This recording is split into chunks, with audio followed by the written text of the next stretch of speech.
Hello everyone and welcome to my Adobe Premiere Pro CC training course. My name is TJ Style, and in this training course I'm going to be showing you all how can you work with this software right from the start. So if you have never used this software and if you are an absolute beginner, then I think this is a training course for you. We'll be taking a look at creating new projects, working with the timeline, working with the program monitor, source monitor, understanding how to work with FX, learning about transitions, working with markers, etc, etc, etc. There is a lot of things to learn. So without any delay, let's just get started. Oh yeah, actually there is this one delay. Friends, I've been working on, actually I've been uploading a lot of tutorials on Premiere Pro, After Effects, and other Adobe applications, and a lot of people will ask me that why did I create this new training course when I have already shown you all how to work with the very basics of the software in my CS6 CS6 training course. The reason behind that is that Adobe Premiere Pro CS6 for beginners, that title, it was a big failure, man. That title really sucked. I did not have a good script. I was repeating a lot of words. I was boring a lot of my fans. The video was not good. Actually, the video was good, but the audio was terrible. So that training course, it didn't really get that much attention on YouTube, and a lot of, like, I think it was a good training course. I made it after all. But seriously, I think I could have done better, and that is one of the very main reasons that I'm making this new training course on CC. So if you are an absolute beginner, this training course is great for you. But if you have already learned the basics from me and you are kind of looking for the new features of Premiere Pro CC, then I'm going to be covering the new features that have been added in Premiere Pro CC in my title too. So either ways is going to be beneficial for you. Okay, so please subscribe and like my Facebook page and support me, friends. Okay, so this is the welcome screen of Adobe Premiere Pro CC. And frankly, I do not like it. I do not like it, man. If you were to compare this to CS6, I really think CS6 had a better welcome screen. The welcome screen is not good. But anyways, the welcome screen has been divided into two main parts. Okay, the left and the right. On the left, we have the main first settings for syncing with Adobe Creative Cloud. Now, I'm not going to be discussing what these settings are, but what I am going to be discussing is this right here: open a recent item. If you have been working with CC for some time now and you have been saving your files, then a list of all those saved files is going to come over here. Now unfortunately for me, I have not been doing a lot of work on CC, so I just have this one saved file. And one good thing about this is that if you keep your mouse on top of this this saved file, you can actually get a tooltip which shows you where is your file being saved. And say if you're in this case right now, I've got around a lot of terabytes of data on my machine, and I don't want to go through all of them to find out where are my projects being saved. I can just keep my mouse on top of this, get a tooltip, go to that file and do something about it. That's good. Open a project. If you click that, you can just browse to a directory where all your old projects are being saved, and open them. And on the right hand side, now we have two main options over here. Learn, which is not really important because you got me, I'm going to be showing you how to learn the software, so this is not really important, but you can click these and find out what's happening. And now for creating a new project, which is very important, you can just simply click over here, new project, and you will be given this new dialog box. Now this is somewhat similar to what we had in CS6, yeah, except for the name is now on top of before it was down over here. So that is a big change, definitely very important. And now you can just name your file. So say if you were starting a new project, naming your projects, friends, is very important, because after becoming a video editor, you need to manage your files, and good management only comes when you have good and proper names. So always name your files. Okay, so tutorials 01. That's the best name I can come up with right now. Location.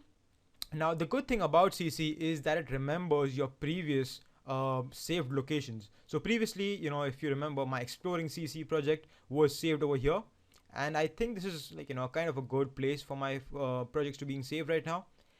If you click over here, you can see that the default location is over here. You can kind of go back to that, but I really advise you all to create a new folder on your machine and save all your Premiere Pro CC files over there. If you want to change your location, just simply click on browse to a good place on your drive, create a new folder, give it a very good name, and save your files over there, and then you'll be good. Now below we have two more options, or actually two more tabs: general and scratch disks. Now I'm going to be discussing what these two are because they are kind of important for a beginner to understand. Now in general we have 4 settings, but really the most important one is the first one over here: video rendering and playback.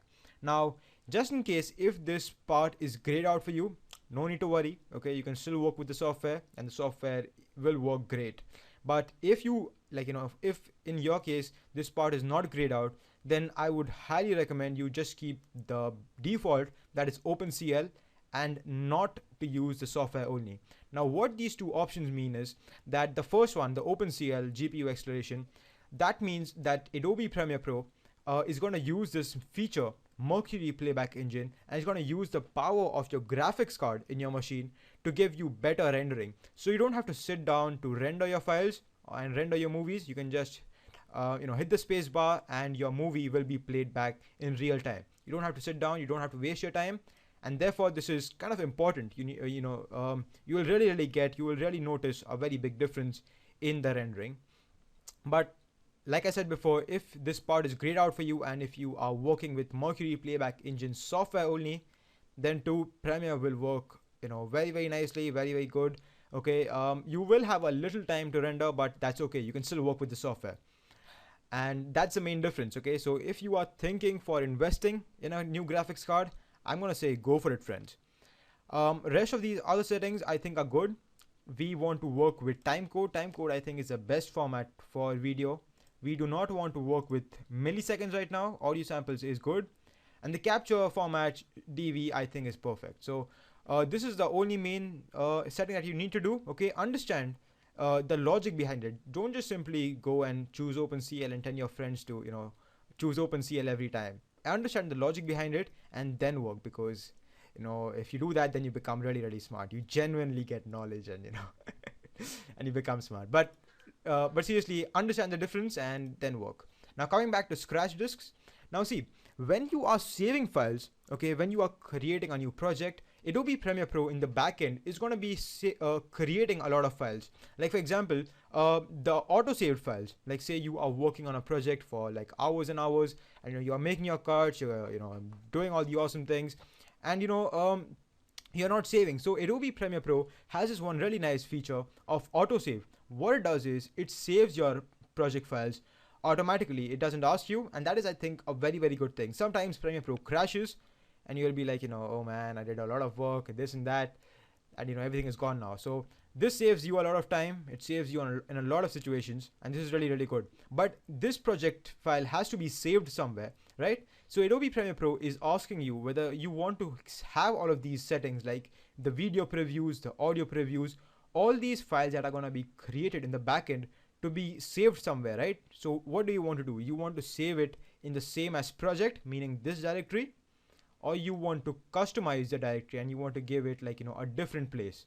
If you are a beginner, friends, I would really advise you to keep this same as project, because why do I do that now?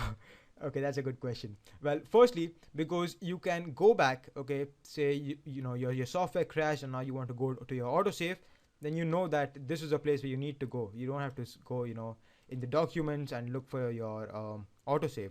So that is good.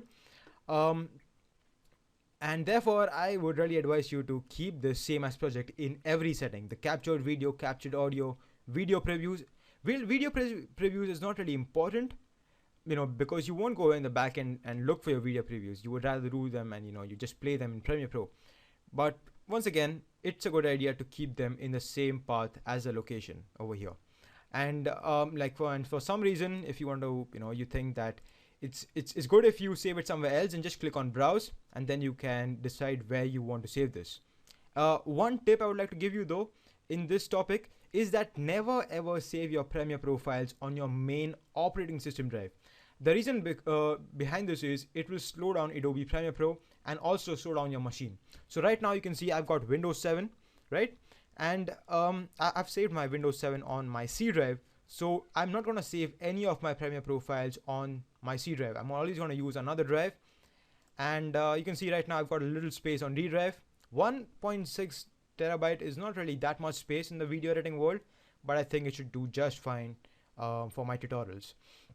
So once all of these settings have been done, okay, see friends, I want you all to understand the logic and the reasoning behind all of these different settings. I don't just want to, browse you through the things and, tell you some cool words and, just click OK and, get over with. I could do that, but I'm really not going to do that. I really want to explain why do things happen like that. And therefore, it may take me a little time, but please bear with it, okay? And just watch the tutorial. Now, once everything has been done, just click OK. And previously in Adobe Premiere Pro CS6, 5 and 5.5, you would get a sequence dialog box, but that dialog box has been thrown out in Premiere Pro CC. Now you're just imported, or you're just given the interface of Premiere Pro to work with. And this is the interface, friends. This is where you will be working with your movies and editing your clips and doing all of those awesome things. So in the next video, I'm going to show you how can you create a new sequence, okay? And sequences, without a doubt, is a very important topic. So make sure you watch that tutorial. And I hope you learned something today. So please subscribe. I know it went a little, a little long, but I'm sorry for that. Please subscribe though to my tutorials for graphics channel, and like my Facebook page. The link is gonna be in the description. Take care, friends. I will see you all next time. Thank you for watching, and hope you enjoyed.